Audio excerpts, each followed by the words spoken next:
এতিয়া বিয়লিৰ আঞ্চলিক বাতৰি শুনিবলৈ পাব।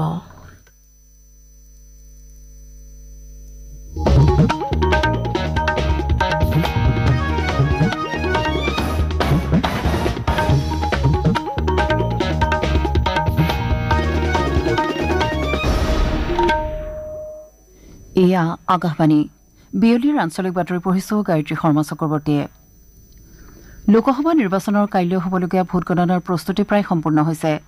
কাইলৈ অন্ধ্ৰপ্ৰদেশ আৰু ওড়িশা বিধানসভা নিৰ্বাচনৰ ভোটগণনাৰ লগতে আন কেইবাটাও বিধানসভা সমষ্টিৰ উপ নিৰ্বাচনৰো ভোটগণনা কৰা হ'ব।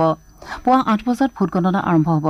নিৰ্বাচন আয়োগে প্ৰকাশ কৰা মতে ভোটগণনাৰ সমগ্ৰ প্ৰক্ৰিয়া তথা ফলাফলসমূহ নিৰ্বাচন আয়োগৰ ৱেবছাইট results.eci.gov.in লগতে ভোটাৰ হেল্পলাইন এপতো উপলব্ধ হ'ব। জনসাধাৰণে এই voter helpline app Google play store অথবা এপল প্লে ষ্ট'ৰৰ পৰা ডাউনলোড কৰিব পাৰিব। আয়োগে লগতে ৰিটাৰ্ণিং বিষয়া আৰু কাউণ্টিং এজেণ্টসকলৰ বাবে ইয়াৰ ৱেবছাইটত এখন হাতপুথিও প্ৰকাশ কৰিছে। উল্লেখযোগ্য যে 7টা পৰ্যায়ত অনুষ্ঠিত এইবাৰৰ লোকসভা নিৰ্বাচনত 542খন আসনত 8,000ৰো অধিক প্ৰাৰ্থী প্ৰতিদ্বন্দ্বিতাত অৱতীৰ্ণ হৈছে। ইয়াৰে 16% প্ৰাৰ্থী ৰাষ্ট্ৰীয় ৰাজনৈতিক দল হোৱাৰ বিপৰীতে 47% নিৰ্দলীয় প্ৰাৰ্থী আছে। ইফালে অসমতো কাইলৈ হ'বলগীয়া ভোটগণনাৰ বাবে সকলো প্ৰস্তুতি সম্পূৰ্ণ কৰি তোলা হৈছে। ৰাজ্যখনৰ 50খন নিৰ্বাচনী জিলাত স্থাপিত 52টা ভোটগণনা কেন্দ্ৰত হ'বলগীয়া ভোটগণনাৰ বাবে প্ৰয়োজনীয় সকলো ব্যৱস্থা গ্ৰহণ কৰা হৈছে। ৰাজ্যৰ মুখ্য নিৰ্বাচনী বিষয়া অনুৰাগ গোৱেলে এই কথা প্ৰকাশ কৰি কয় যে পুৱা 8 বজাত আৰম্ভ হ'বলগীয়া ভোটগণনাৰ বাবে মুঠ 5,823 গৰাকী বিষয়া কৰ্মচাৰীক নিয়োগ কৰা হৈছে। ভোটগণনা ষষ্ঠ প্ৰক্ৰিয়াৰে সম্পূৰ্ণ কৰাটো নিশ্চিত কৰাৰ উদ্দেশ্যে নিৰ্বাচন আয়োগে 64 গৰাকী সাধাৰণ পৰ্যবেক্ষকক নিযুক্তি দিছে বুলিও তেওঁ লগতে জানিবলৈ দিয়ে। আনহাতে মুঠ 52টা ভোটগ্ৰহণ কেন্দ্ৰত 1,941খন ভোটগণনাৰ মেজৰ ব্যৱস্থা কৰা হৈছে। আনহাতে আজিৰ দিনটোলৈ ৰাজ্যৰ 14 গৰাকী ৰিটাৰ্ণিং বিষয়াই 1,28,000ৰো অধিক ডাক বেলট লাভ কৰিছে বুলি জানিবলৈ দিও তেওঁ লগতে কয় যে যোৰহাট লোকসভা সমষ্টিত সৰ্বাধিক সংখ্যক ডাক বেলট লাভ কৰা হৈছে।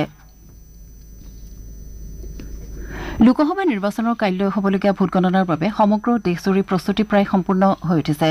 মুখ্য নিৰ্বাচনী আয়ুক্ত ৰাজীৱ কুমাৰে আজি এখন সংবাদমেলত এই বিষয়ে প্ৰকাশ কৰি কয় যে শক্তিশালী নিৰাপত্তা ব্যৱস্থাৰ মাজত আৰু স্বচ্ছতা বজাই ৰাখি কাইলৈ এই ভোটগণনা সম্পন্ন কৰা হ'ব।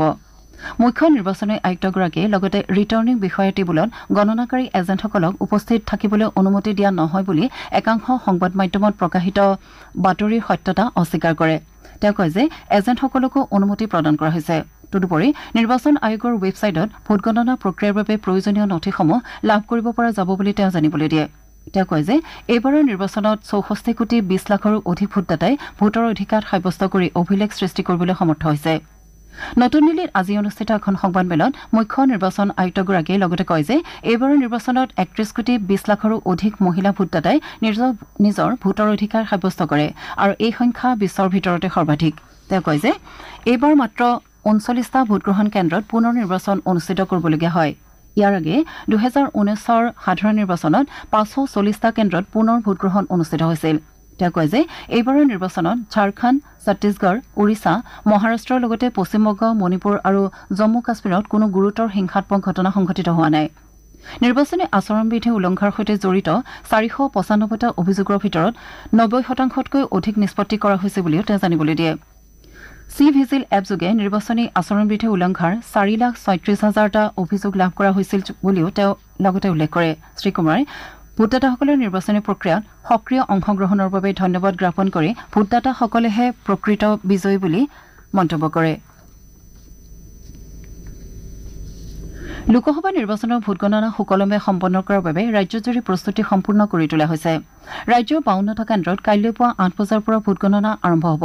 ইয়াৰ পূৰ্বৰ নিৰ্বাচনত প্ৰথমে পোষ্টেল বেলটসমূহ গণনা কৰা হৈছিল আৰু তাৰ 30 মিনিট পাছত ইভিএম মুকলি কৰাৰ ব্যৱস্থা কৰা আছিল যদিও এইবাৰ লোকসভা নিৰ্বাচনত এই নিয়মৰ কিছু সালসলনি কৰা হৈছে। এইবাৰ ৰিটাৰ্ণিং বিষয়া থকা জিলাৰ ভোটগণনা কেন্দ্ৰত পুৱা 8 বজাত পোষ্টেল বেলট গণনা আৰম্ভ হ'ব আৰু 30 মিনিট পাছত ইভিএমসমূহ মুকলি কৰা হ'ব। এই স্থানসমূহত পোষ্টেল বেলট গণনাৰ বাবে পৃথক টেবুলৰ ব্যৱস্থা কৰা হৈছে। আনহাতে বাকী জিলাসমূহত পোষ্টেল বেলট পেপাৰ গণনা কৰা নহয়। সেই ঠাইসমূহত পুৱা 8 বজাৰ পৰা ইভিএমৰে গণনা আৰম্ভ হ'ব। ৰাজ্যৰ মুখ্য নিৰ্বাচনী বিষয়া অনুৰাগ গোৱেলে জানিবলৈ দিয়া অনুসৰি ভোটগণনা সম্পন্ন কৰিবলৈ 64জন সাধাৰণ পৰ্যবেক্ষকক প্ৰতিনিধি হিচাপে নিযুক্তি দিয়া হৈছে। ইফালে ৰাজ্যখনত সৰ্বমুঠ 1,28,299টা পোষ্টেল বেলট প্ৰদান কৰা হৈছে। আমাৰ বিয়লিৰ আঞ্চলিক বাতৰি ইমানতে অন্ত পৰিল।